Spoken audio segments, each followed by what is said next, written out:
Ansari Dakwah Ustaz Dr. Syafiq Riza Basalama dengan tema ilmu jalan menuju kebaikan. Dan di tempat ini di Pondok Pesantren Sabilul Jannah, pondok pesantren ini untuk diketahui para jamaah sekalian adalah merupakan pondok pesantren yang masih sama-sama dibina oleh kita. Di sini mudir ketua pondok pesantrennya adalah Ustadz Ramli Tekeng SHI, dan pondok pesantren ini membuka pendaftaran santri baru pada tahun ini. Sekarang sudah gelombang 2 ya, tingkat SMP, program Salafiyah Wusta, dan insyaallah kuotanya juga terbatas. Bagi Bapak Ibu yang punya anak, silakan kalau pengen mendaftarkan anaknya di pondok pesantren ini. Dan di sini pondok yang insyaallah mengajarkan akidah yang benar dan akhlak serta berbagai macam disiplin ilmu keagamaan keislaman, terkhusus bahasa Arab dan tahfidzul Quran. Insyaallah di sini adalah tempatnya dengan izin Allah Subhanahu wa taala. Jamaah yang Allah muliakan, seperti biasa kajian, kemudian nanti setelah itu ada sesi tanya jawab. Yang mau bertanya caranya seperti yang dilakukan kemarin di pondok pesantren atau di Ma'had Umar Al Faruq. Ada kertas selebaran yang di situ ada barcode pertanyaan, tinggal di scan. Nanti setelah itu akan masuk langsung ke nomor dan silakan diketik pertanyaannya. Yang sudah tahu nomornya atau yang belum tahu nanti disampaikan ke kita untuk bisa dibacakan. Dan pertanyaan yang kemarin sudah disampaikan di pondok, kalau memang sempat pagi ini kita akan bacakan. Kalau tidak sempat karena waktunya juga mepet, insyaallah tidak lama-lama kita mungkin bacakan di Masjid Al-Muhajirin Fala Jawa 1, Muhajirin Fala Jawa 1, yang insyaallah dilaksanakan ba'da maghrib hari ini biidznillah. Demikian informasi yang ingin kami sampaikan kepada Bapak Ibu yang Allah muliakan, dan waktu dan tempat kita persilakan kepada beliau Al-Ustadz Dr. Syafiq Riza Basalama hafizahullah ta'ala.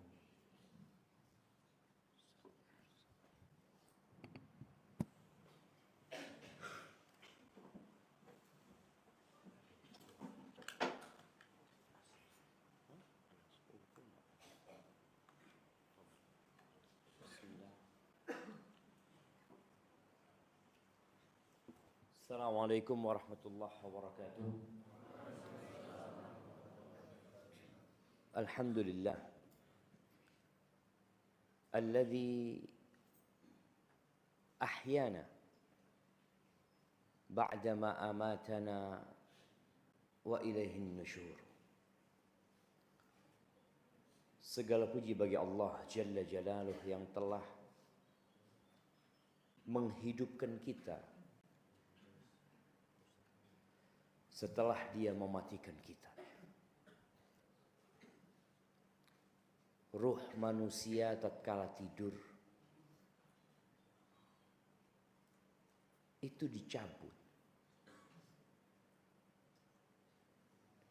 Oleh karena itu orang yang tidur tidak merasakan kehidupan. Ashabul Kahfi berapa tahun tidur? Ashabul Kahfi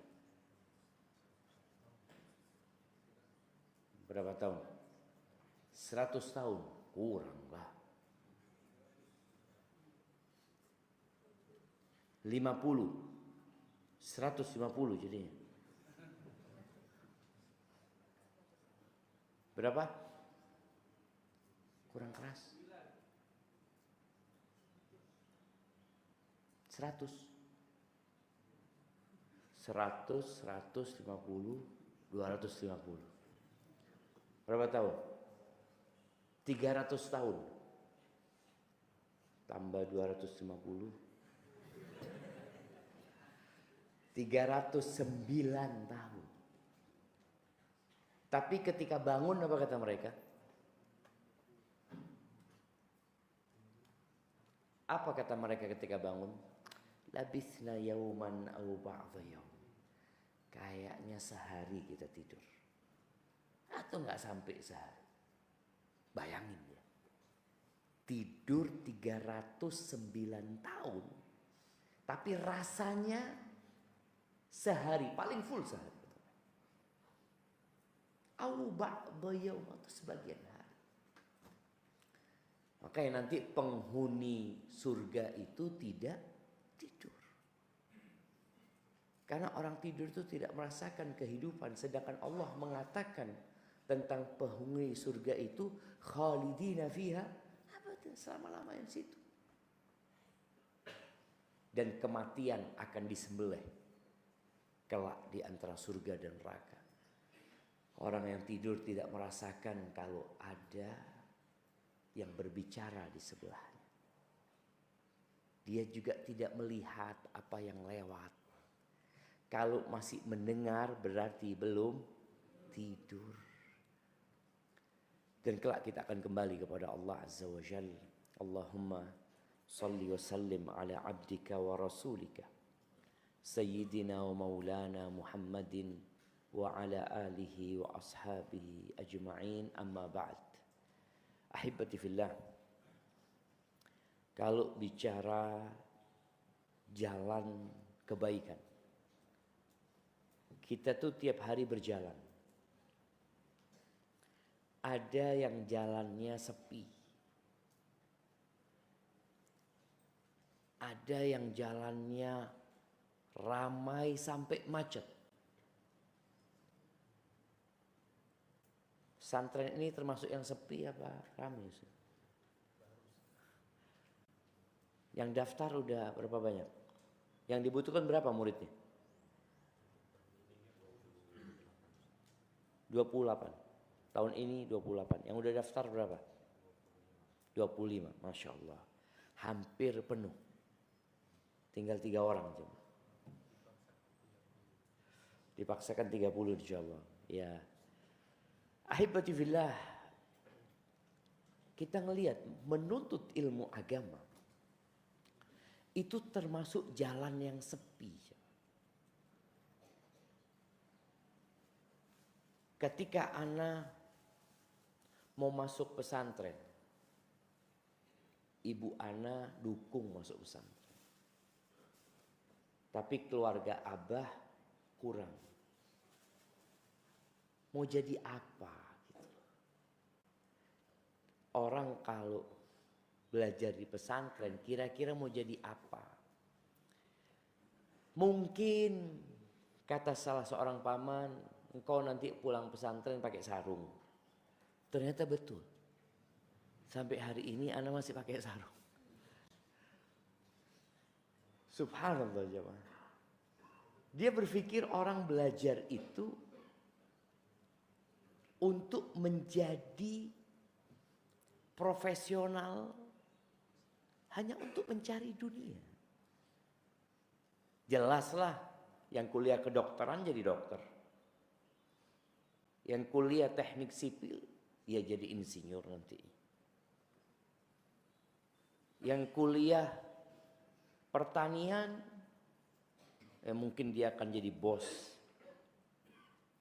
persawahan nantinya. Yang kuliah perikanan mungkin akan pelihara ikan di lautan. Antum lihat ada orang pelihara ikan di lautan kan jemaah, pakai keramba-keramba itu.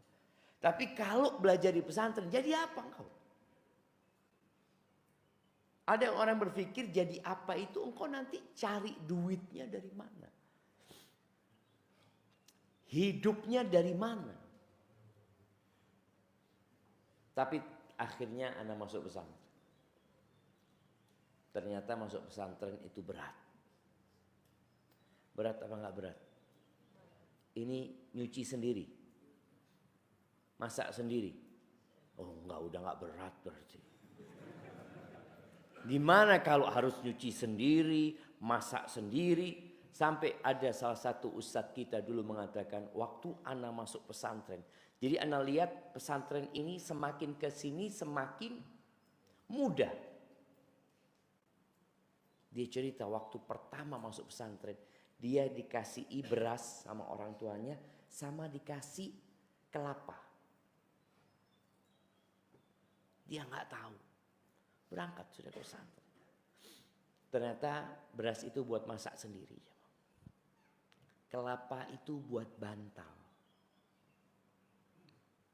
Dia cerita, jadi kita biasa tidur di bantal, pakai kelapa, sedikit-sedikit bangun. Astagfirullah, ternyata suruh istighfar terus. Diajarin supaya berdoa, berzikir terus. Ya. Karena orang kalau pakai bantal nggak bangun-bangun dia. Dan pesantrennya itu, ya Allah. Ana pernah datang ke salah satu pesantren yang disebutkan itu. Kayak kandang ayam. Sekarang masjidnya pakai AC. Ini asrama udah pakai AC? Belum? Pakai AC juga. Oh, mulai besok matiin AC-nya. Cuma butuh perjuangan. Makan ngantri. Salah satu makanan favorit ana di pesantren itu ikan pindang. Tahu ikan pindang kan? Ada di sini ikan pindang? Nggak ada. Masa nggak ada ikan pindang? Ikan pindang itu ikan yang diasap itu. Ikan tongkol kecil itu yang diasap. Ikan apa namanya di sini? Nggak ada di sini. Ikan segar semua di sini. Bukan pindang namanya. Iya, ikan pindang itu kita kalau sudah ngantri terakhir datang dapat kepala. Ya Allah. Udah nggak ada badan. Tapi itu sebuah perjuangan. Dan ternyata ilmu agama itu jalan satu-satunya menuju surga. Jalan satu-satunya. Rasulullah SAW mengatakan talabul ilmi faridatun ala kulli muslim. Menuntut ilmu itu kewajiban buat setiap muslim. Jadi bukan kewajibannya ustadz, bukan kewajibannya yang belajar di pesantren. Semua orang Islam itu sebagai apapun dia, dimanapun dia berada, wajib belajar ilmu agama. Pemerintah kita dulu mewajibkan belajar 6 tahun. Sekarang 9 tahun belajar. Baru. Islam sampai mati belajar. Kalau mereka hanya belajar 6 tahun, 9 tahun, Islam dari dulu sampai mati belajar agama itu. Makanya kita lihat sekarang yang hadir di tempat ini, nih anak-anak nih yang belajar pesantren. Lihat yang hadir, apa semua anak-anak? Enggak. Yang tua-tua datang. Ada yang umurnya 80 tahun datang. Karena memang dia tahu belajar ilmu agama itu enggak ada batasan umur. Dan itu bukan bicara anjuran, ini bicara kewajiban. Tapi tidak semua ilmu agama wajib. Ada ilmu-ilmu yang wajib dipelajari yang nggak boleh seorang muslim nggak tahu. Setiap muslim harus tahu. Kita mau masuk bulan Ramadan. Setiap muslim kalau mau masuk surga harus belajar tentang puasa Ramadan yang benar seperti apa. Ada seorang pengantin baru. Dia mungkin nikah sebelum Ramadan. Di bulan Ramadan dia puasa. Dia tidak makan dan minum, tapi dia menghubungin istrinya di siang hari di bulan Ramadan. Gak makan, gak minum, tapi menghubungin istrinya. Boleh apa enggak? Loh adik-adik, dia gak makan, gak minum, niat puasa. Kan puasa itu menahan dari makan dan minum. Gimana? Boleh apa enggak? Kenapa enggak boleh? Kan puasa, enggak makan, enggak minum dia. Hawa nafsu. Oh, ini ilmu nih, Masya Allah. Ustaz kasih hadiah. Poligami 1 juta makna. Gimana hadiahnya enggak benar ini panitia ini? Ini Ustaz sini. Sabar. Ini panitianya enggak benar ya. Nah, ini buat bapak-bapak nanti ya. Hadiah ya. Enggak boleh, karena puasa itu bukan hanya menahan diri dari makan dan minum. Dan juga dari syahwat. Dari sejak fajar terbit sampai matahari terbenam. Orang yang enggak belajar boleh jadi sampai mati dia melakukan itu. Karena yang dia dengar ya sudah. Pokoknya enggak makan, enggak minum. Contoh lagi. Ada seorang laki-laki menikah. Ketika dia ribut sama istrinya, dia mengatakan, sudah, aku ceraikan engkau. Dapat 2-3 hari, balik lagi. Nanti ribut lagi, dia ceraikan istrinya. Nanti ribut lagi, dia ceraikan istrinya. Sampai puluhan kali dia ceraikan istrinya, tapi dia tetap satu rumah. Padahal cerai yang boleh rujuk itu cuma 2 kali. At-talaqu marratan. Tolak yang boleh rujuk itu 2 kali. Ini berulang kali menceraikan istrinya, nggak pernah dia merasa dosa. Padahal kalau ketiga kali haram istrinya buat dia.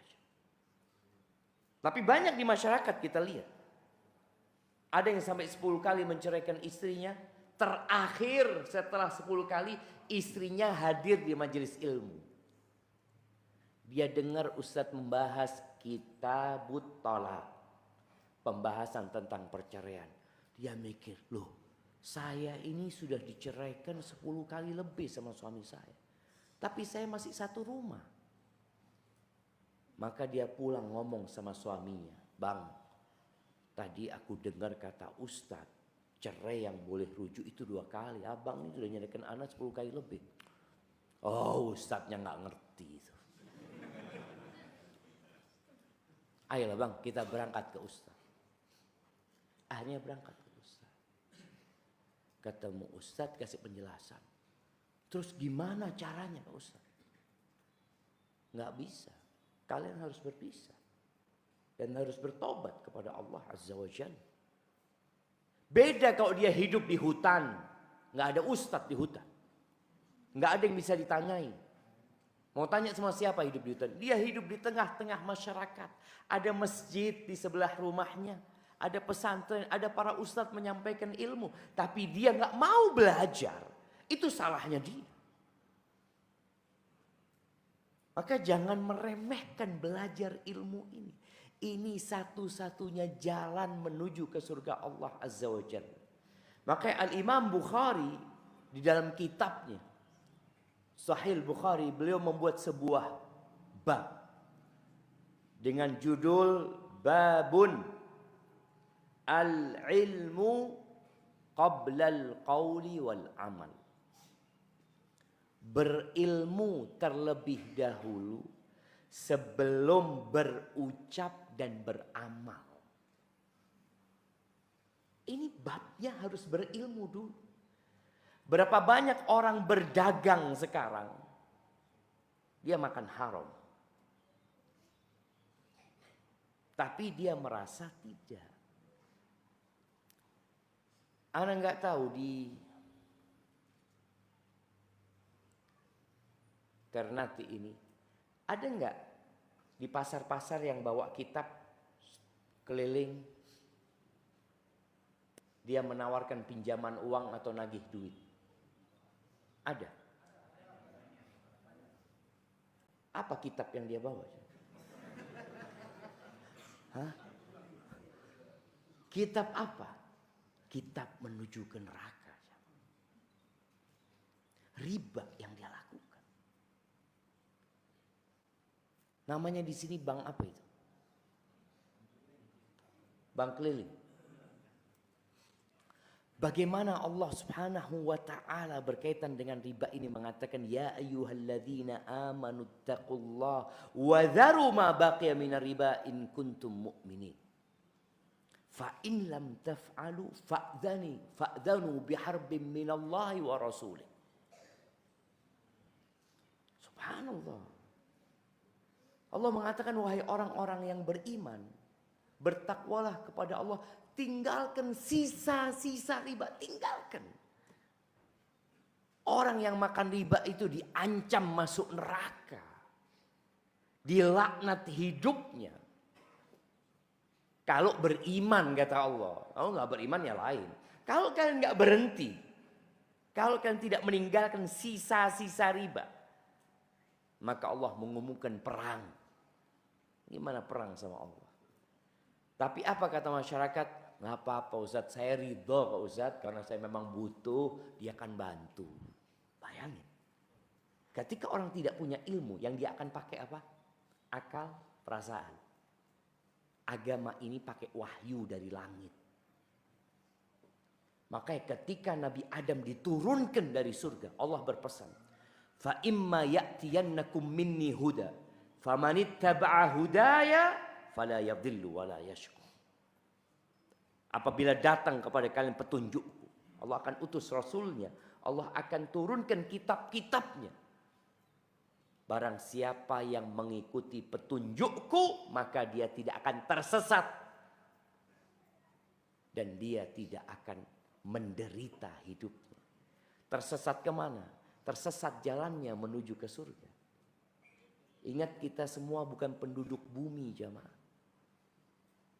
Kita ini berada di tempat pengasingan. Ingat zaman Belanda dulu. Kalau ada pejuang-pejuang, pahlawan-pahlawan, dihukumnya diapakan? Diasingkan. Ditaruh di kepulauan, ditaruh di mana. Manusia pertama itu diletakkan di surga sama Allah. Karena dosa yang dilakukan diturunkan ke bumi ini. Lalu Allah turunkan kitab-kitabnya, Allah utus rasul-rasulnya supaya manusia tidak salah jalan menuju ke surga Allah Azza wa Jalla. Makanya kesian orang yang melakukan riba jamaah. Baik riba yang keliling di pasar-pasar atau riba yang dengan lembaga-lembaga yang ada, banyak masyarakat merasa nggak apa-apa. Bahkan ada seorang anak yang dia sudah berkeluarga. Ketika dia belajar, nih sekali lagi. Ketika belajar jadi tahu. Mana yang hak, mana yang batil. Tapi ketika orang bekerja, berusaha tanpa dia belajar, mau tidak mau, dia akan berbuat dosa, tapi merasa nggak tahu. Nih anak bekerja di lembaga riba. Akhirnya setelah dia belajar ilmu agama, dia berarti bertahun-tahun sampai lulus kuliah, belajar ilmu agamanya sedikit. SD belajar agama berapa jam? 2 jam, yang umum ya. Belajar 2 jam. Padahal kita punya moto di negeri kita ini, imtak dan iptek. Iman dan takwa, ilmu pengetahuan dan teknologi. Artinya kita ingin dua itu berjalan bersama. Tapi di realitanya ternyata agama memang dikesampingkan. Iman dan takwa itu dikesampingkan. Makanya tidak sedikit orang-orang pinter itu yang berada di penjara Sukamiskin. Ada yang tahu penjara Sukamiskin? Ana pernah masuk penjara itu. Tapi bukan di penjara. Kita isi kajian di sana. Penjara itu isinya para koruptor lah. Di penjara itu. Orang-orang pinter, profesor, doktor, ya, insinyur. Nggak ada lulusan SD di sana. Mereka orang-orang pinter. Jadi ipteknya, ilmu pengetahuannya bagus. Tapi imtaknya lemah. Iman dan takwanya lemah. Itu yang menyebabkan orang lupa mana yang halal, mana yang haram. Nih kembali ke cerita tuh anak muda yang sudah menikah. Kemudian dia bekerja di lembaga riba. Lalu dia datang ke rumah ngomong sama emaknya. Mak, aku kayaknya mau resign, Mak. Ternyata aku ini kerja di lembaga yang dilaknat sama Allah. Wah, gimana? Engkau nggak mungkin kau bisa hidup tanpa riba, macam-macam emaknya. Emak nggak ridho kalau engkau resign. Bayangin sekarang. Emaknya nggak ridho. Apa penyebabnya? Nggak punya ilmu. Lah anaknya kerjanya bagus, gajinya banyak. Kok Toto mau resign? Kau mau kerja apa, nak? Engkau sudah sekolah bertahun-tahun. Kok sekarang kau mau tinggalkan pekerjaan itu? Tempat yang kau kerja di sana, rebutan orang-orang mau kerja di situ. Nih, ketika orang pakai akalnya, pakai perasaannya, dia mengatakan itu. Akhirnya ngomong sama istrinya. Istrinya sama, tidak ridho. Dia akhirnya resign. Tanpa sepengetahuan ibundanya dan istrinya. Dia bekerja sebagai taksi online. Nggak tahulah apa taksi online-nya dia. Tiap pagi dia pakai seragam ke kantor kerja dia. Mak berangkat mak, seneng emaknya sama istrinya. Alhamdulillah. Dia jadi kembali kepada jalan yang lurus. Anaknya. Karena yang awalnya maksa mau resign, sekarang nggak resign. Ketika dia sudah masuk mobil, dia buka seragamnya. Dia keliling jamaah. Taksi online. Sore pulang dengan seragamnya lagi dia. Itulah jamaah. Jalan kebaikan itu penuh perjuangan. Rasulullah sallallahu alaihi wasallam mengatakan huffatil jannah bil makarih. Surga itu dikelilingi dengan perkara-perkara yang dibenci oleh jiwa. Artinya kalau antum menuju ke surga jalannya mesti nggak enak. Allah sudah mengatakan falak tahamal aqabah. Orang itu pasti akan menempuh jalan terjal yang tidak mengenakkan. Semua bertentangan dengan syahwat. Wa huffatin nar bisyahawat. Sedangkan neraka jalannya itu enak. Jalan menuju ke neraka itu pemandangannya indah. Enggak bolong-bolong jalannya jemaah. Enggak ada duri, enggak ada paku, yang ada enak. Tahu-tahu sampai neraka. Makanya kalau jalan antum itu enak, antum perlu bertanya. Apakah jalan ana sudah benar ya? Kok sepertinya ana mengikuti syahwat ana? Ana mengikuti nafsu ana. Padahal kalau mau ke surga harus berantem sama nafsu. Makanya harus belajar ilmu. Allah Azza wa Jalla mengatakan fa'lam annahu la ilaha illallah. Ketahuilah, berilmulah engkau. Ini ada maklumat dari Allah bahwa tiada yang berhak disembah kecuali Allah. Wastaghfir li dzambika, dan istighfarlah. Setelah dikasih ilmu, istighfar. Lil mu'minina wal mu'minat wallahu ya'lamu mutaqallabakum wa mathwaakum. Jadi kita itu orang beriman jangan hanya memikirkan diri sendiri. Kita disuruh beristighfar untuk kita dan beristighfar buat orang-orang yang beriman. Yang laki-laki dan perempuan. Allah tahu kemana kita bakal kembali nantinya. Ahibati fillah. Rasulullah sallallahu alaihi wasallam tidak pernah disuruh minta tambahan. Yang diminta oleh kita selama ini tambahan apa? Tambahan gaji. tambahan kekuasaan, tambahan kedudukan, tambahan istri. Siapa yang doa minta tambahan istri? Anak kasih hadiah. Poligami 1 juta makna. Mana yang doanya minta tambahan istri? Masya Allah. Kameranya sini. Nah, kasihkan ke beliau. Mana kameranya? Kasihkan situ. Biar ketahuan sama istrinya gitu. Nah, ahibati fillah, Rasulullah sallallahu alaihi wasallam disuruh minta tambahan ilmu. Wa qul rabbi zidni ilman. Katakan, wahai Rabbku, tambahkan kepada aku ilmu. Ilmu apa? Bukan ilmu dunia. Oh, itu kan kata Ustadz, karena Ustadz belajar agama. Enggak.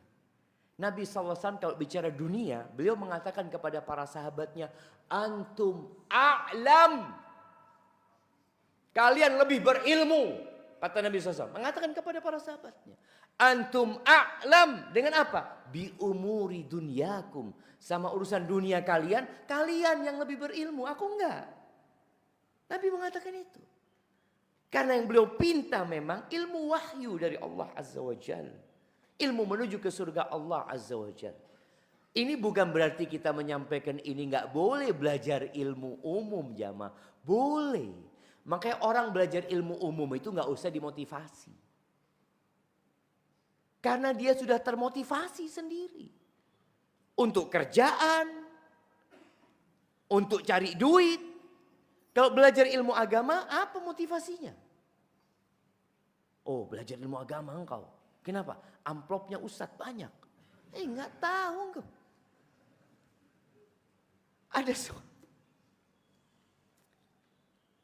Ada seorang mudir, kepala sekolah jemaah. Dia baru merintis pesantren di Bima, bukan di Bima, di Dompu, dekat sama Bima. Dia datang ke Jember ngantar ibunya berobat. Lalu dia ngomong, Ustadz, anak mau bikin video sama Ustadz, kata dia.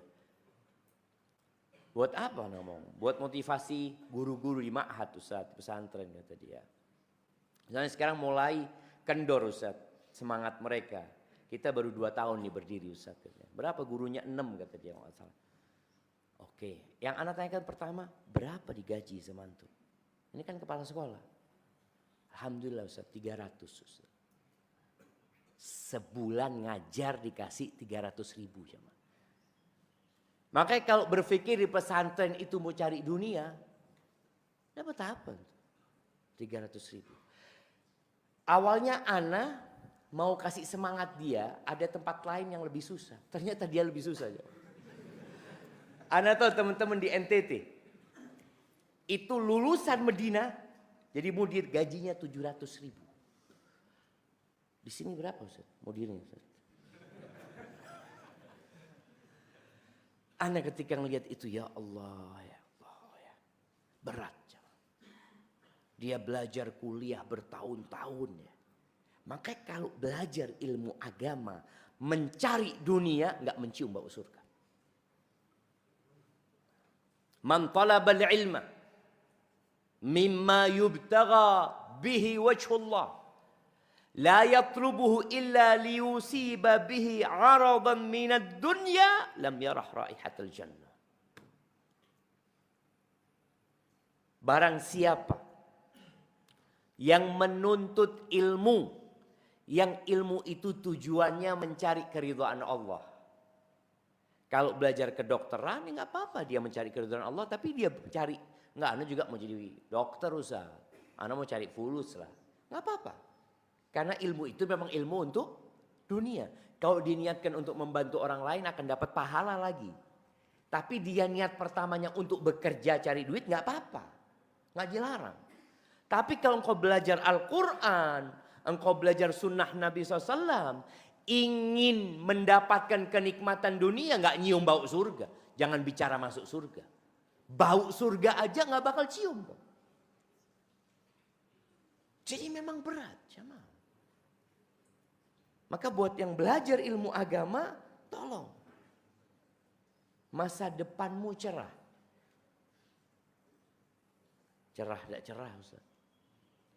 Kalau bicara dunia engkau bakal susah. Tapi subhanallah, ana pernah dapat motivasi dari seorang keluarga, dia sudah tua, ustadz dia. Dia mengatakan kepada ana, waktu ana belajar. Waktu itu sudah diterima di Madinah kalau nggak salah ketemu dia. Syafiq, engkau nggak usah mikiri dunia. Engkau fokus ke ilmu yang kau pelajarin sekarang. Allah akan kirimkan dunia. Subhanallah. Ana jadi ingat kita belum lahir sudah ditulis rezeki kita. Udah selesai. Laksanakan tugasmu belajar ilmu agama. Rizki nanti cari rizki. Bekerja, tafadhol. Tapi jangan sampai engkau belajar niatnya sudah mencari dunia. Rebutan jadi mudir. Wah, mau jadi mudir. Mau jadi kepala sekolah. Ahibati fillah. Pernah datang kepada Nabi SAW seorang ulamanya para sahabat. Ulamanya para sahabat. Supaya kita tahu belajar ilmu itu nggak ada batasan umur. Jangan karena merasa sudah ustadz nantinya nggak perlu belajar lagi loh. Talabul ilmi minal mahdi ilal lahdi. Menuntut ilmu itu dari buayan sampai ke liang lahat. Nggak ada jenis sudah tua Ustaz, nggak ada gunanya anak belajar Ustaz. Anak kan nggak mau jadi Ustaz. Engkau belajar ilmu bukan harus jadi Ustaz. Belajar ilmu supaya engkau mendapatkan derajat yang tinggi. Setelah ilmu yang wajib engkau pelajari, yang sunnah-sunnah engkau pelajari, yarfa'illahu alladhina amanu minkum walladhina utul ilma darajat. Allah mengangkat orang-orang yang berilmu di antara kalian. Dan yang dikasih ilmu diangkat beberapa derajat lagi. Yang antara satu derajat dengan derajat selanjutnya itu seperti antara langit dan bumi. Jadi antum belajar ilmu agama bukan untuk mau jadi ustadz. Enggak. Aku mau ngerti agamaku dan aku mau cari derajat yang tinggi. Makanya di dunia aja antum bisa perhatikan di dunia ini. Seorang kalau mau naik pangkat ya, kalau dia di militer umpamanya dia mau bintang 1, ada sekolahnya aja. Dia sekolah lagi, belajar lagi. Jadi derajat di dunia pun dengan belajar. Derajat di akhirat dengan belajar ilmu agama. Nih, sahabat yang termasuk ulamanya para sahabat yang dikirim untuk berdakwah oleh Nabi SAW ke Yaman. Siapa namanya? Hudzaifah ibnul Yaman. Karena ada Yamannya, Yaman itu bapaknya. Nah, tapi anak kasih hadiah itu. Fadhal. Masya Allah. Siapa sahabat Nabi yang dikirim ke Yaman? Nah, Amr bin Aus. Di sini ada yang ngomong Mu'ad tadi. Oh, Mu'ad. Mu'ad bin Jabal ya. Fadhal kirim ke belakang. Nah, ada Mu'ad bin Jabal, sebenarnya ada Ali bin Abi Thalib, ada Abu Musa al-Ash'ari. Tapi yang dikirim oleh Nabi SAW sebelum Nabi meninggal dunia. Yang kemudian gak berjumpa dengan Nabi lagi, Mu'ad bin Jabal. Mu'ad ini ulamanya para sahabat. Kita lihat dia itu kalau nuntut ilmu, apa ilmu yang dia cari? Dia datang kepada Nabi SAW. Dia mengatakan, ya Rasulullah. Wahai Rasulullah. Akhbirni bi'amalin yudkhilunil jannah wa yuba'iduni aninna. Wahai Rasulullah, ajarkan kepada aku sebuah amalan yang memasukkanku ke surga, menjauhkan aku dari api neraka. Lihat jemaah, kita kadangkala kalau datang ke Ustadz tanya, Ustadz amalan apa Ustadz ya? Biar jodohnya cepat datang. Amalan apa ya Ustadz ya? Biar rezekinya lancar. Banyak pertanyaan-pertanyaan duniawi sebenarnya. Ya nggak apa-apa dia bertanya itu. Tapi tolong kualitas pertanyaannya itu diangkat. Dan kualitas pertanyaan ini sebenarnya menunjukkan kualitas ilmu. Orang yang tidak pernah tahu ada kereta api, mungkinkah dia kepingin naik kereta api? Di sini ada kereta api? Nggak ada. Nggak ada kan? Jadi orang desa sebelum ada internet wala apa, dia mungkin kebayang, saya kepingin naik kereta api. Loh, tahu dari mana ada kereta api? Ya nggak ada, menghayal, nggak mungkin. Dia mesti pernah mendengar. Dia pernah membaca, pernah melihat, maka kemudian dia ingin naik kereta api. Maka orang yang tahu tentang surga ingin masuk surga. Ingin. Orang yang tahu tentang neraka takut dia masuk neraka. Maka Mu'adz baca ayat-ayat tentang neraka, tentang surga.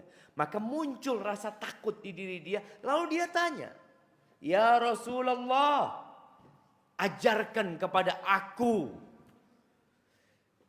amalan yang memasukkanku ke surga dan menjauhkan aku dari api neraka. Apa kata Nabi SAW? Laqad sa'altani an azim. Engkau telah menanyakan kepada aku perkara yang besar sekali. Perkara yang berat. Yang sulit. Kalau pertanyaannya gimana cara mencari jodoh, besok pagi kita bahas. Tapi kalau bicara surga yang luasnya seluas langit dan bumi. Yang kalau kita laut, insyaallah, melihat laut di sana jamaah, Nabi SAW memberikan permisalannya. Dunia sama akhirat. Belum menyampaikan permisalan dunia dengan akhirat ini. Seperti seorang di antara kalian yada'u isba'ahu fil yam.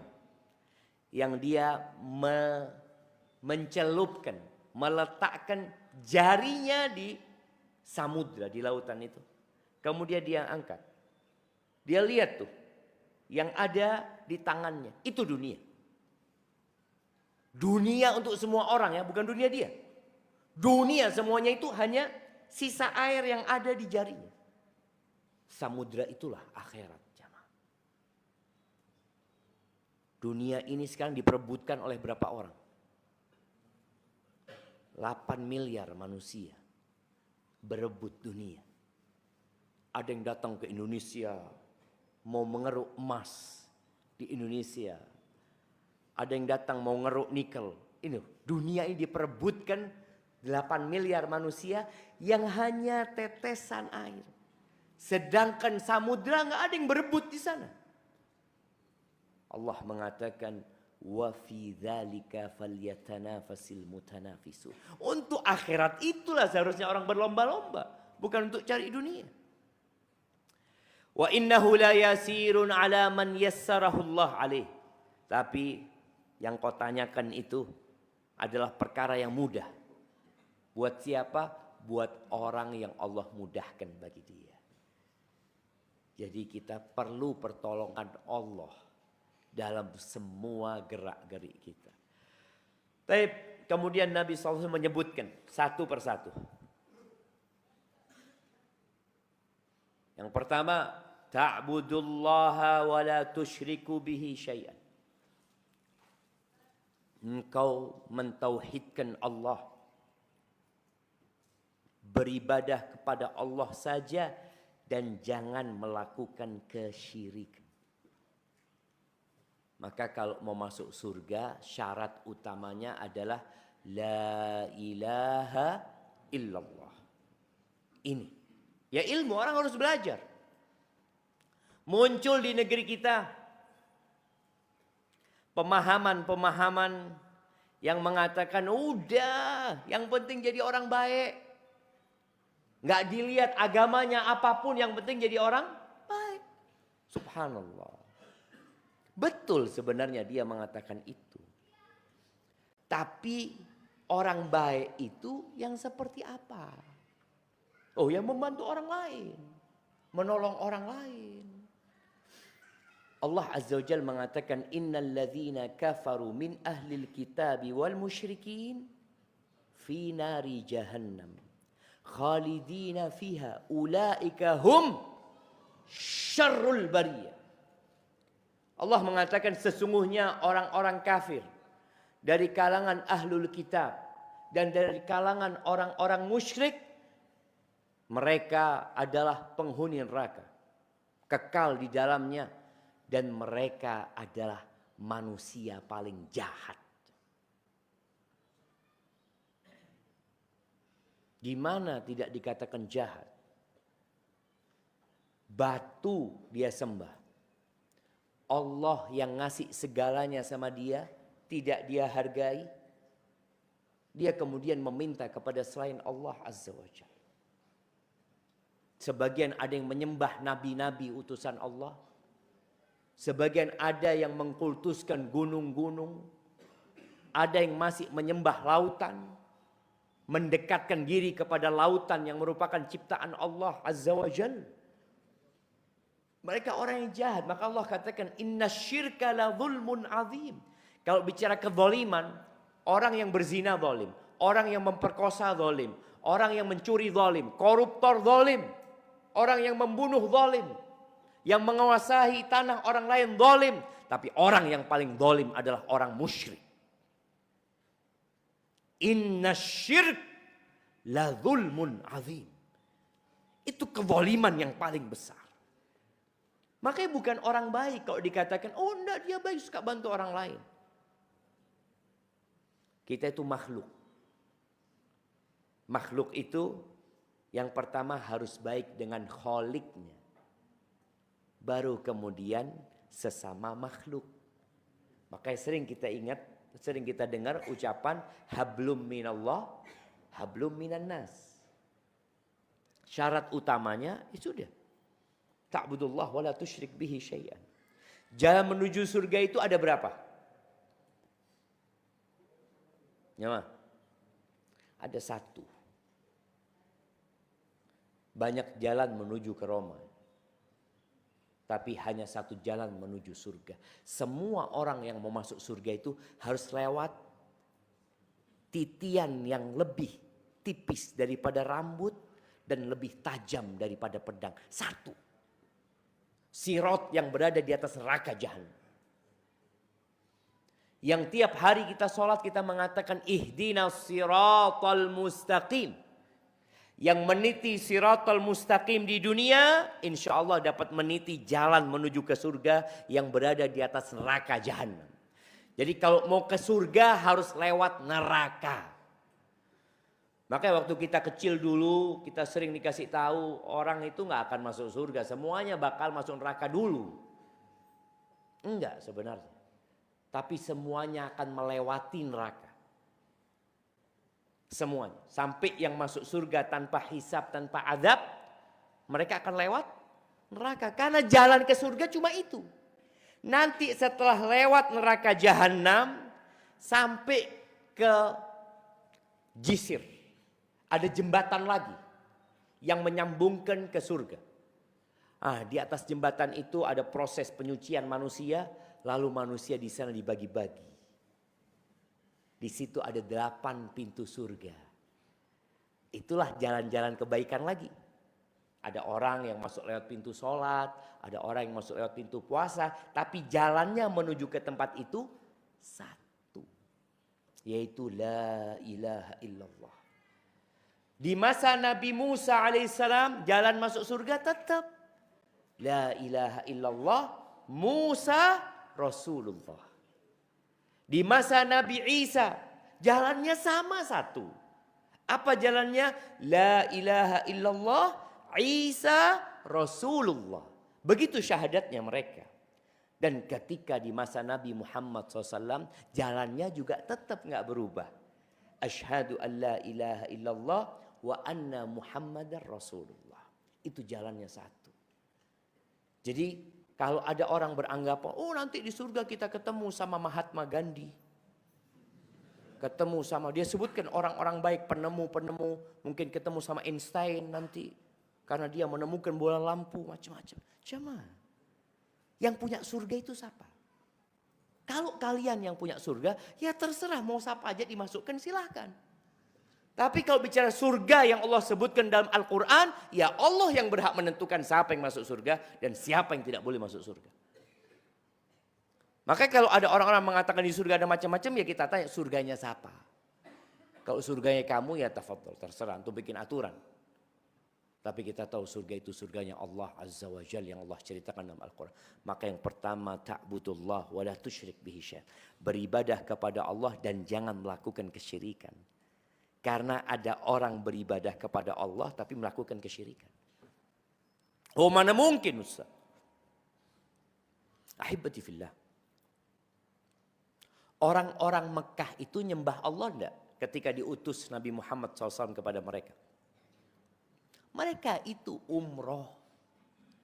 Jadi orang-orang musyrikin di Mekah itu mereka umroh. Mereka haji. Mereka wukuf. Masya Allah, waktunya sudah habis. Ternyata ini baru satu pertanyaan. Taib. Mereka itu beribadah kepada Allah tapi melakukan kesyirikan. Jadi jangan merasa aman. Ketika antum sudah beriman, sudah Islam, antum tidak akan melakukan kesyirikan. Nabi Ibrahim, siapa yang hafal doanya Nabi Ibrahim agar dihindarkan dari kesyirikan? Doanya bapak buat anaknya. Nah, tafadhol.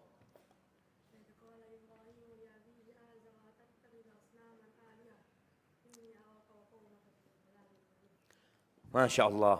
Anak kasih hadiah buat antum. Tapi bukan itu doanya. Yang bagus tangannya. Barakallahu fikum. Itu dakwahnya Nabi Ibrahim. Itu dakwahnya Nabi Ibrahim kepada bapaknya. Ya. Ketika dia mengajak bapaknya untuk masuk Islam. Nah, sekarang doanya. Jadi doa dan dakwah ini sebenarnya maknanya satu. Artinya menyeru. Doa itu menyeru Allah, minta sama Allah. Dakwah itu menyeru manusia agar kembali kepada Allah. Sekarang pertanyaannya, doanya Nabi Ibrahim buat dirinya dan anaknya. Nabi Ibrahim waktu belum punya anak, doanya Rabbi habli minas solihin. Ketika punya anak berubah doanya. Udah ada nih anaknya nih. Mau diapakan nih anak nih? Minta lagi sama Allah. Apa doanya? Nah.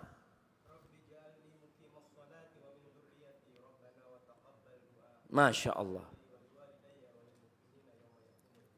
Barakallahu fikum. Iya.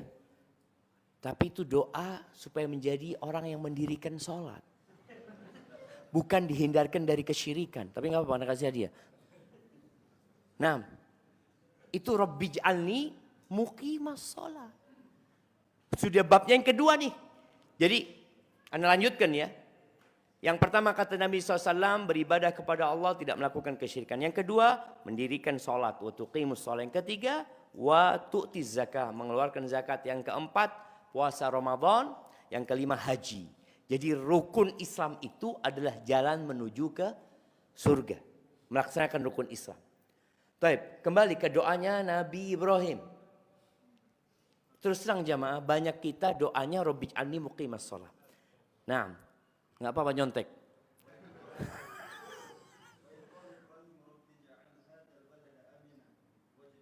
Wajnubni wa baniya an na'budal asnam. Masya Allah. Berapa kali baca doa itu? Sering kali. Tuh jemaah tolong doa ini jangan diremehkan. Kita itu langsung doanya, itu doanya sebelum Rabbi ja'alni muqimas shalah. Karena memang babnya kita itu bagaimana kita dihindarkan dari kesyirikan. Nabi Ibrahim mengatakan wajnubni wa baniya an na'budal asnam. Ya Allah hindarkan aku dan anak keturunanku dari melakukan kesyirikan. Dari menyembah berhala. Rabbi innahunna adlalna katsiran minan nas. Wahai Rabbku, berhala-berhala itu dan setan-setannya banyak menyesatkan manusia. Bayangin, 8 miliar manusia, 6 miliar itu melakukan kesyirikan. Antum bisa bayang. Jadi bukan masalah yang remeh, kesyirikan ini. Baru setelah itu minta supaya bisa mendirikan sholat. Kalau Nabi Ibrahim aja takut, Nabi takut. Rasa takut itu sesuai dengan ilmu. Ketika kita meremehkan syirik, maka kita nggak akan doa minta dihindarkan dari kesyirikan. Tapi Nabi Ibrahim minta dihindarkan dari kesyirikan. Dia dan anak keturunannya. lalu minta supaya dia menegakkan sholat. Dia dan anak keturunannya bukan hanya mendoakan diri sendiri. Sebelum punya anak ya mendoakan diri sendiri dan keluarga. Setelah punya anak, dia mendoakan anak keturunannya. Barakallahu fikum. Kayaknya waktunya udah habis. Ana masuk ke sesi tanya jawab.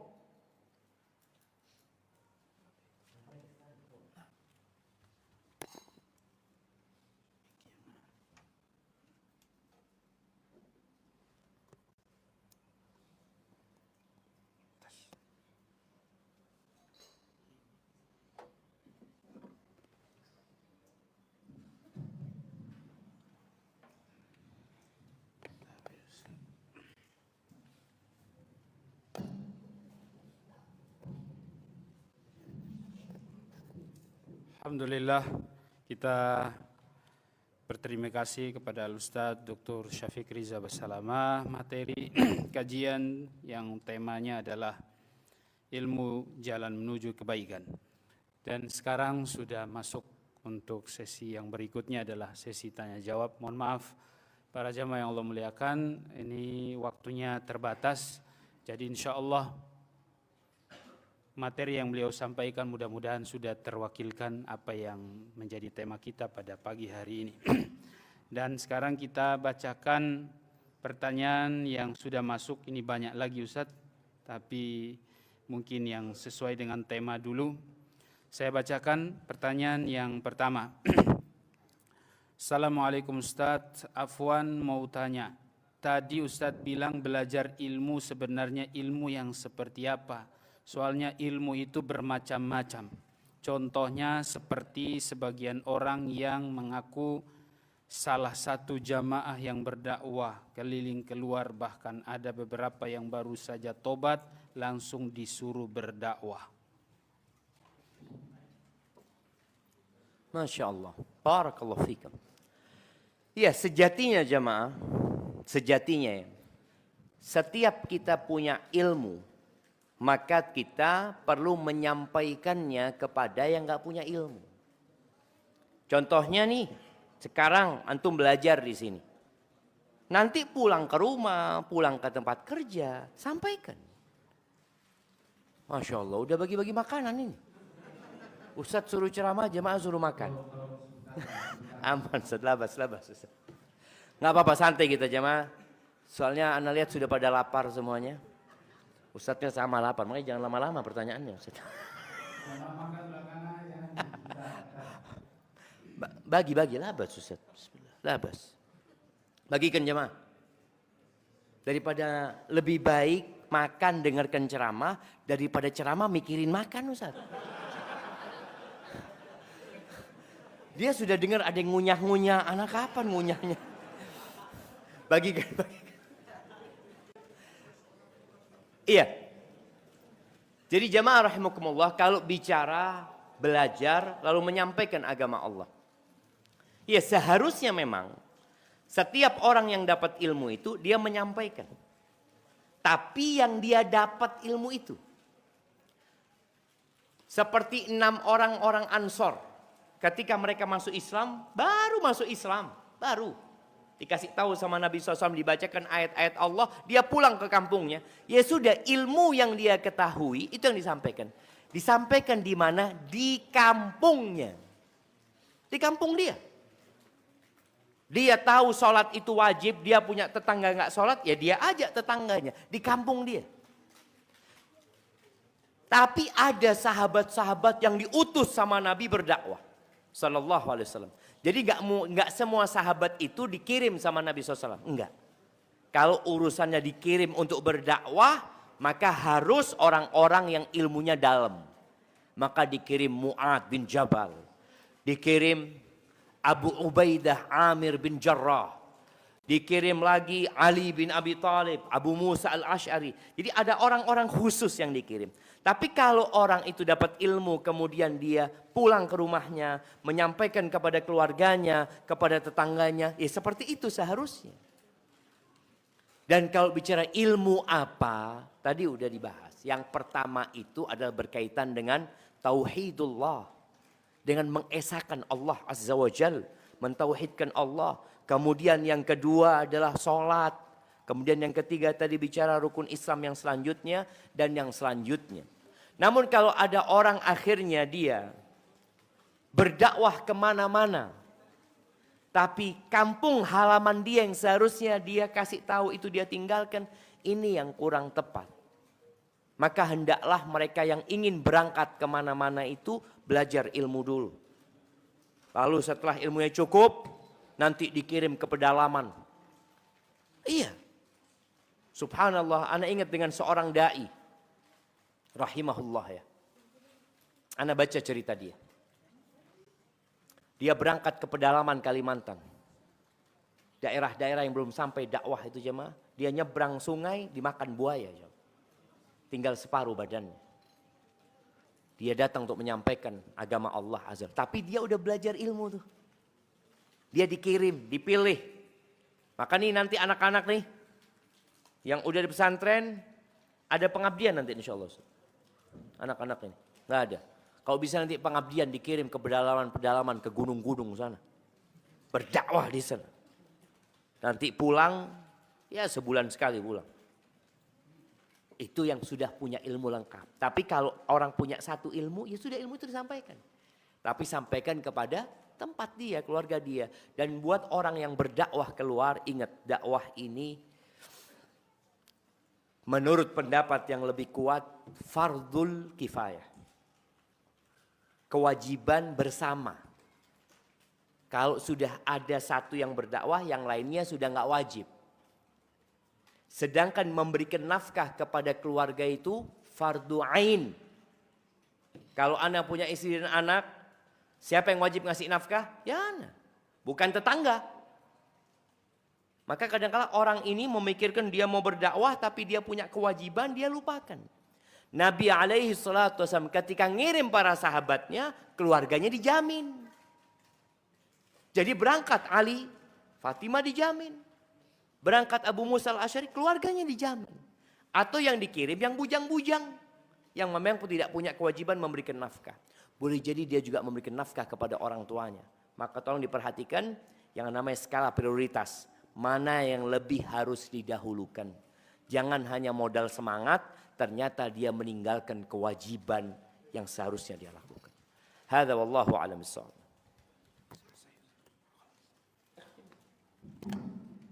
Assalamualaikum warahmatullahi wabarakatuh.